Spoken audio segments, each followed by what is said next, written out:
Hi friends, అందరూ ఎలా ఉన్నారు? ఈరోజు స్పెషల్ వచ్చి ములక్కాయ బంగాళదుంప చికెన్ నా స్టైల్లో.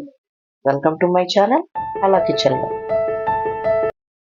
హాఫ్ కేజీ చికెన్, ఒక 3 బంగాళదుంపలు, ఒక 2 ములక్కాయలు, టమాటా, ఉల్లిపాయ, పచ్చిమిర్చి, కొత్తిమీర, కరివేపాకు. స్టవ్ వెలిగించి కుక్కర్ పెట్టుకుని ఆయిల్ వేసుకోవాలి. ఆయిల్ హీట్ అయ్యాక ఉల్లిపాయ, పచ్చిమిర్చి వేసుకోవాలి.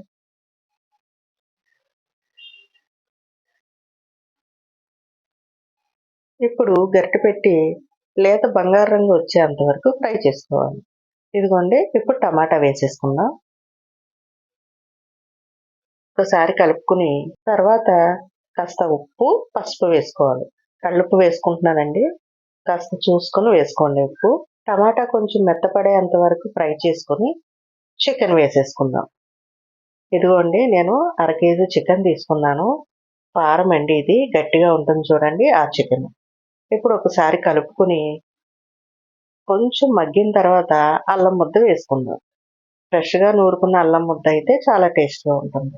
అల్లం వెల్లుల్లి పచ్చివాసన పోయాక ఒక హాఫ్ గ్లాస్ వాటర్ వేసుకోవాలి. ఇప్పుడు నేను కుక్కర్ మూత పెట్టేస్తున్నానండి. ఒక 4 విజిల్స్ రానివ్వాలి. ఈ లోపు దీనికి మసాలా ఎండు కొబ్బరి, జీడిపప్పు, గసగసాలు, ధనియాలు, జీలకర్ర ఇవి కొంచెం పొడి చేసుకుని పక్కన పెట్టుకోవాలి. ఇదిగోండి, 4 విజిల్లు వచ్చాయి. ఇప్పుడు ఒకసారి తీసి వాటర్ అంతా ఇంకిపోయి ఆయిల్ పైకి వచ్చిన తర్వాత కారం వేసుకుందాం. 2 స్పూన్లు కారం వేసుకున్నానండి నేను. ఇప్పుడు ఒకసారి పచ్చివాసన పోయేంత వరకు వేగనివ్వాలి.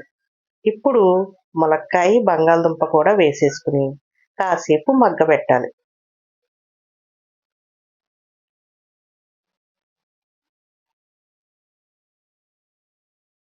కలుపుతూ పచ్చివాసన పోయేంత వరకు ఆ మసాలాలన్నీ ములక్కాయకి, బంగాళదుంపకి పట్టేంత వరకు కాస్త కలుపుతూ మగ్గించుకోవాలి. మూత పెట్టుకొని మధ్య మధ్యలో తీస్తూ ఒకసారి చూస్తూ కలుపుకుంటూ ఆయిల్ పైకి వచ్చేంత వరకు మనం ఫ్రై చేసుకోవాలి. ఇప్పుడు ఆయిల్ పైకి తేరిందండి.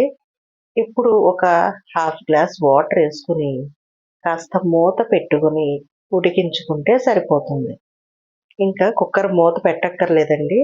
నార్మల్గా విజిల్ లేకుండా మూత పెట్టుకుని ఉడికించుకోవాలి. ఇంకో 10 మినిట్స్లో కూర అయిపోతుంది అనిపించుకుని మనం ఫ్రెష్గా మసాలా పొడి చేసుకున్నాం చూడండి, అది ఇప్పుడు వేసేసుకోవాలి. 10 నిమిషాల తర్వాత కొత్తిమీర, కరివేపాకు వేసేసుకుని దించేసుకోవడం.